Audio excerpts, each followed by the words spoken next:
para la licenciada en Psicología María Belén.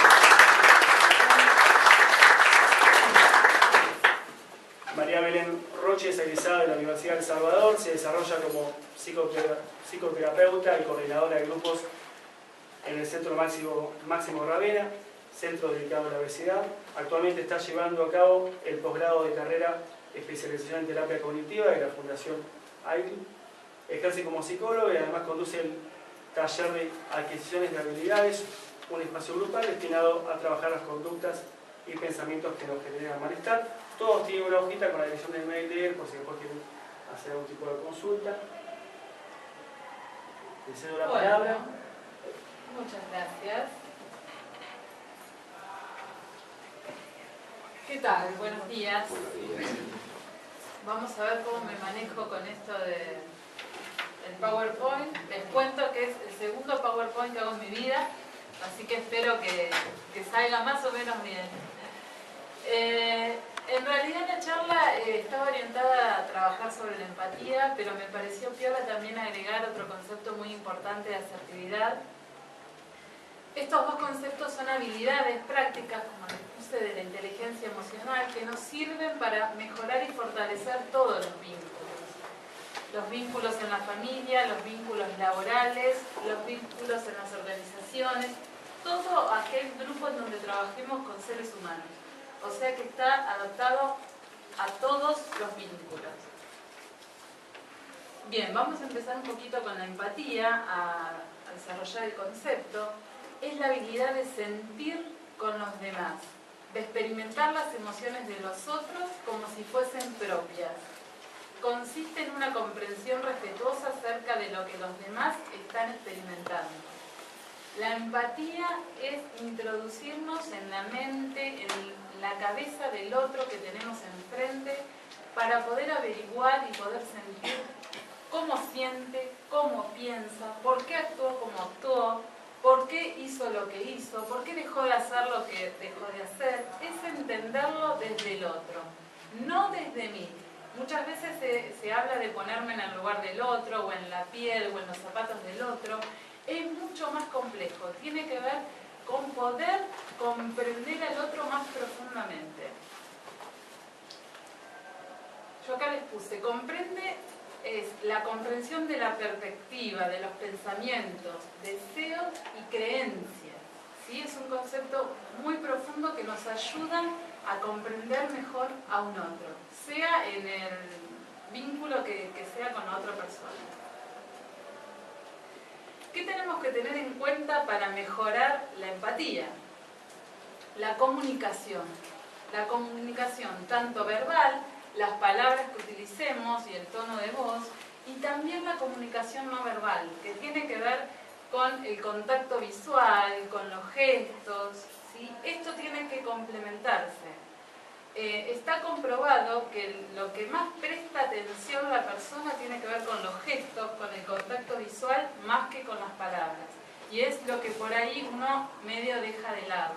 Con lo cual, lo no verbal tiene que ir acompañando con lo que vamos diciendo. Y para fortalecer la empatía, hay que fortalecer la escucha. Tenemos una boca y dos oídos, pero hablamos más que lo que escuchamos. Que no es lo mismo que oír. La escucha activa requiere de nosotros una disposición psicológica, prepararnos para escuchar, para prestar atención verdaderamente a un otro. Yo acá les voy poniendo distintos tips para tener en cuenta a la hora de escuchar a un otro y poder fortalecer esta empatía. Parafrasear significa cuando un otro nos está hablando, comentarle y decirle: ¿es esto lo que vos me estás diciendo? ¿Yo estoy entendiendo esto? ¿Vos verdaderamente estás sintiendo tal cosa? Esto nos sirve para que el otro se dé cuenta que lo estamos escuchando y para verificar si uno está escuchando verdaderamente eso que el otro nos quiere decir. Emitir palabras de refuerzo cumplidos. Qué bueno esto que estás diciendo. Bien. Ajá. Qué bueno. Es acompañar el discurso con la conversación del otro. Resumir. Resumir tiene que ver un poco con parafrasear, hacer un resumen de lo que la persona nos está diciendo. Bueno, a ver, déjame ver si entendí bien. Vos en realidad me estás diciendo que te pasó esto y esto, que tiene que ver con esta situación y con lo otro. ¿Sí o no? Le damos lugar a que el otro nos corrija si es lo que verdaderamente estamos entendiendo. Al señalar algo al otro, hablar de lo que hace y no de lo que es. Ejemplo. Siempre llegás tarde, sos un impuntual. Esto tiene que ver con las etiquetas que utilizamos a diario y lo que logramos hacerle a la otra persona es que se refuerce, digamos, las defensas, que se ponga a la defensiva y no logramos que la persona cambie o modifique algún comportamiento. Con lo cual lo más indicado sería, estoy viendo que estás llegando tarde o qué te sucede que estás llegando tarde, pero no marcarle directamente a la persona, sos impuntual. ¿Sí? Vamos a lograr, digamos, una mejor apertura de parte de la otra persona para poder intercambiar y que haya algún cambio, digamos. Discutir los temas de uno en uno. Esto tiene que ver con que si le vamos a plantear un tema a una persona, nos explayemos sobre este tema y no aprovechemos ese momento para hablar de ese tema, de otro y de otro. ¿Sí? Explayarnos sobre un tema en particular y poder llegar a un acuerdo o una resolución de un tema en particular. No acumular emociones negativas sin comunicarlas. ¿A quién no le ha pasado que va acumulando y después qué se produce? El estallido. Cuando vamos reprimiendo o acumulando las emociones, en algún momento estalla. Y estalla para adentro, en las somatizaciones, dolores de cabeza, distintos malestares del cuerpo, o para afuera. Con lo cual a veces le decimos de todo al otro, al que tenga que ver o no con lo que me pasa, ¿sí? No discriminamos. Entonces lo que hay que intentar es ir pudiendo expresar lo que pensamos, lo que sentimos. No hablar del pasado.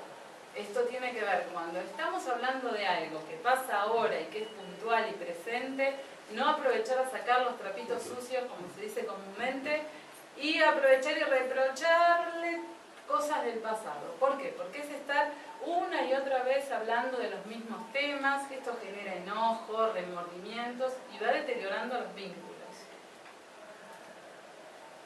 Ser específico. No estar dando vueltas y hablar en generalidades, ir a lo específico, comunicarle al otro lo que verdaderamente le queremos decir, sin dar vueltas como se dice comúnmente. Evitar las generalizaciones. Esto tiene que ver un poco como hablábamos de las etiquetas. Siempre llegás tarde, nunca cumplís con tu horario. Los nunca, los siempre, los todo, los nada son palabras muy totalizadoras. Hay que intentar llevarle al hecho puntual. Bueno, en esta oportunidad llegás tarde o últimamente estás llegando tarde. ¿Sí? Puntualizar y no generalizar, porque inmediatamente la persona donde se siente atacada, logramos que levante las defensas y se hace muy difícil lograr un intercambio, un diálogo, que es lo que queremos lograr. Ser breve, no estar también dando vuelta y extendiendo el tema y mirarlo de un lado y del otro y extendernos porque la persona va a decir, bueno, esta cree que no entiendo, ¿cuántas veces me va a explicar lo mismo? ¿Sí? Ir al grano, como se dice también. Cuidar la comunicación no verbal, ir acompañando lo que vamos diciendo, las palabras y el tono de voz, pero también con la postura, sobre todo con la mirada. La mirada es sumamente importante para poder conectarme con un otro. No es lo mismo que yo tenga una postura erguida, que le esté hablando así, que le esté hablando tirada para atrás, con los brazos cruzados, ¿sí? Esto tiene que ir acompañando lo que uno quiere transmitir. Y elegir el lugar y el momento adecuado me parece algo también muy importante, que a veces no le damos tanto énfasis. Y por ahí hablamos en los pasillos, cuando es algo importante, y lo hablamos de parado, y lo hablamos a las 12 de la noche, cuando uno ya está cansado. Intentar buscar un momento que estar tranquilos, crear un contexto y un marco adecuado para lograr un entendimiento, ¿sí? Y lograr llegar a la otra persona. ¿Qué tenemos que evitar para lograr la comunicación y la empatía? No distraernos. Está comprobado que al comienzo de la conversación la tensión está muy alta y en el medio de la conversación tiende a bajar. Hay que intentar hacer el esfuerzo por mantener una atención más fija y poder escuchar. No interrumpir al que habla. Muchas veces a mitad de la conversación o de la charla interrumpimos y no dejamos que la persona termine de exponer o de explicarnos lo que quiere decirnos. No juzgar ni prejuzgar. Inmediatamente cuando escuchamos a un otro hablar, nos da el cerebro la señal, no estoy de acuerdo, esto no me parece, esto está mal. Un montón de prejuicios, o juzgamos inmediatamente a la persona. Por eso esto es un entrenamiento que hay que intentar correr a un lado del prejuicio y entenderlo. A ver, ¿qué le pasó a él? ¿Qué vivenció? Por eso la empatía tiene que ver con entenderlo desde el otro, no de lo que yo creo, de lo que yo pienso, de lo que yo considero como valor. Entenderlo a él. ¿Qué le parece a él que es valioso? ¿Qué le parece a él que es importante? ¿Sí? No ofrecer soluciones prematuras. Antes de que termine de hablar, yo en tu lugar haría tal cosa, o yo te diría que hagas tal otra, ¿no? No relativizar lo que el otro siente. Esto tiene que ver con menospreciar lo que a la persona le preocupa, lo que siente. Bueno, eso no es importante, bueno, eso no te tendría que preocupar, o mirá qué pavada, no te sientas así, no es verdaderamente importante. La persona que acude a alguien es porque verdaderamente necesita ayuda o está pidiendo nuestra ayuda y verdaderamente cree que es importante eso que le pasa. Y si uno inmediatamente relativiza o le da menor importancia a lo que piensa o siente la persona, vamos a lograr que no se abra. ¿Sí? No contar tu historia cuando el otro necesita hablarte. Vos sabés que estoy mal y que a mí me pasa esto. No, porque a mí también me pasó una vez que... Y uno termina hablando y no dejamos que la persona hable o nos cuente lo que le pasa. No contraargumentar. ¿Qué significa? Ejemplo, vos sabés que necesito ayuda con esto. ¿Y qué probaste? Y probé a hacer, no, porque vos sabés que yo hice esto, hice tal otro, y empezar a hablar de lo que uno hizo, que tiene también que ver con contar, inmediatamente meter nuestra historia. Evitar el síndrome del experto también tiene que ver con dar directivas y muchas opiniones y recetas y qué hacer. A veces la persona se acerca, que tiene que ver con el otro, se acerca y no necesariamente nos pide un consejo o un qué hacer. A veces lo que la persona necesita es ser escuchada. Obviamente que cuando nos pide algún consejo, alguna directiva, hay que dárselo. Pero muchas veces un amigo, un familiar, una persona que se acerca necesita que uno lo escuche. Entonces, intentar resguardar y dejar a un lado los consejos, las recetas, las directivas, que tanto nos cuesta, porque inmediatamente uno, yo en tu lugar, o yo haría, o no, o deberías, o... Pregunten y córtenme cuando quieran alguna duda, ¿sí? O sea, para resumir un poquito la empatía. La empatía tiene que ver con meternos en el mundo y en la cabeza del otro, entender cómo piensa, cómo actúa, qué creencias tiene más allá de lo de uno, de las creencias, de los valores que tenga uno. Es entender profundamente al otro. ¿Alguna duda, pregunta?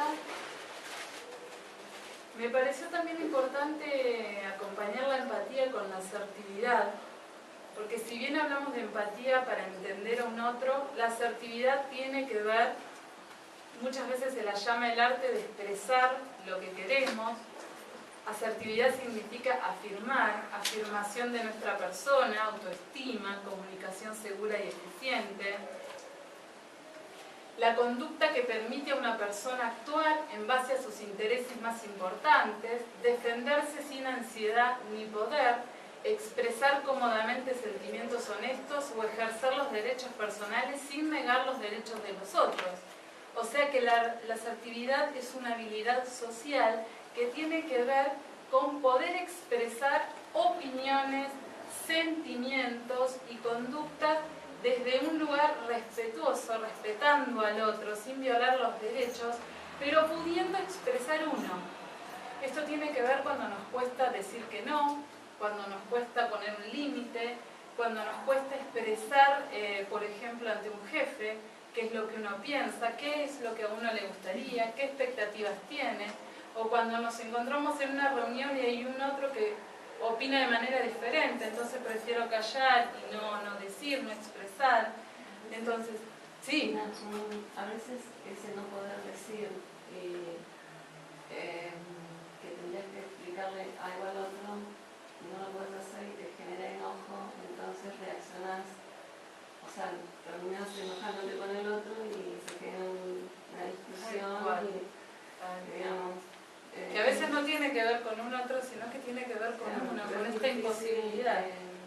Mantener, o sea, un equilibrio emocional para poder decir lo que uno necesita decir. Sí. Por eso me pareció también ir a acompañarlo de la empatía, entender a un otro, pero también desarrollar esta habilidad para uno también poder expresar. ¿Sí? Sería, esto es lo que yo pienso, esto es lo que yo siento, así es como veo la situación. Poder expresar de una manera no agresiva, porque no es, te digo lo que se me canta en el momento que quiero y con las palabras que quiero, ni tampoco es me callo y no digo nada. Es encontrar una medida en poder expresar lo que siento, lo que creo, lo que me parece, pero de una manera adecuada, teniendo en cuenta siempre al otro, respetando al otro.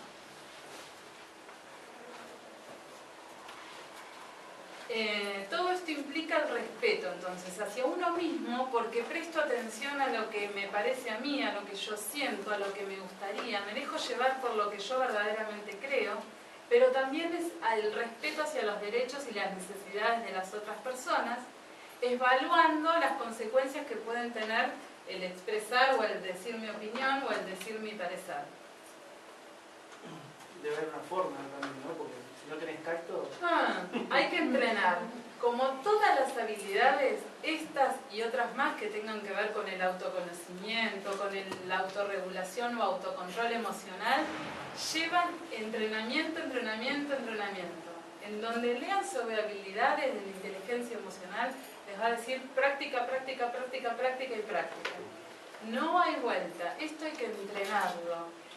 Siempre pongo el ejemplo que es como aquel que quiere prepararse para una maratón o para correr los 5 kilómetros que comúnmente se hacen en Bahía. Bueno, uno de un día para el otro no me puedo levantar y decir voy a correr la carrera.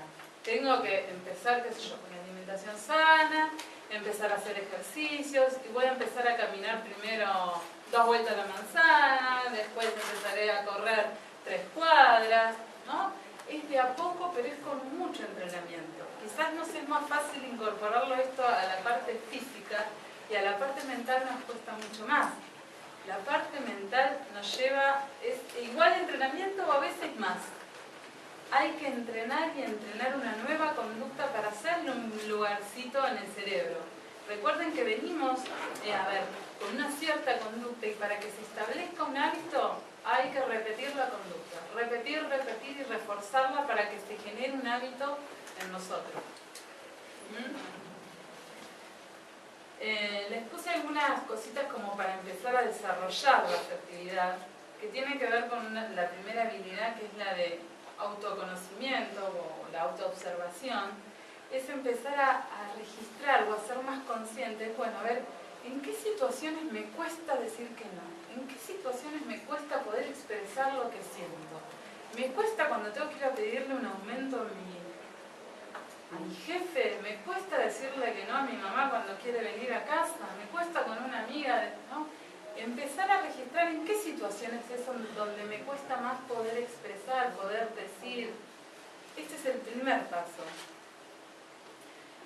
El segundo paso tiene que ver con empezar a cambiar los pensamientos. ¿Qué pensamientos automáticos o qué creencias hay detrás de ese no poder que se demuestra en la conducta? ¿Qué pienso? ¿Que no voy a poder hablarle a mi jefe ¿por qué? Porque soy inferior, porque yo no valgo, porque yo no puedo, porque si le digo que no a mi mamá me voy a quedar con culpa. Empezar a descubrir qué pensamientos hay sosteniendo esa conducta.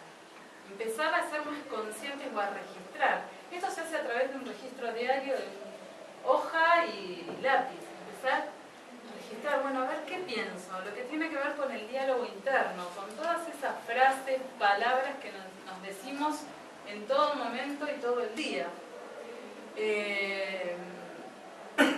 El ser humano se dice alrededor de 50.000 pensamientos por día, de los cuales el 80% son negativos. ¿Sí? Entonces pensemos qué mal que utilizamos la cabeza con toda esta cantidad y arsenal de pensamientos negativos por día. Entonces lo que se trabaja es empezar a modificar estos pensamientos para que yo pueda creer otra cosa de mí y que pueda empezar a hacer otra cosa. Que esto se traduzca en la conducta. Entonces, aprendiendo otras respuestas y otras estrategias. Y por último, como les decía, practicarlas. ¿Sí? Ponerme frente a un espejo, el roleplay, el ensayo de conducta. Bueno, a ver, ¿cómo le podría decir a mi jefe que necesito un aumento? Bueno, voy a ensayar. Hola, ¿qué tal? Bueno, ¿me podrías dar? No, me parece que esto no. Ir ensayando. Es ir probando, hasta que salga. La primera vez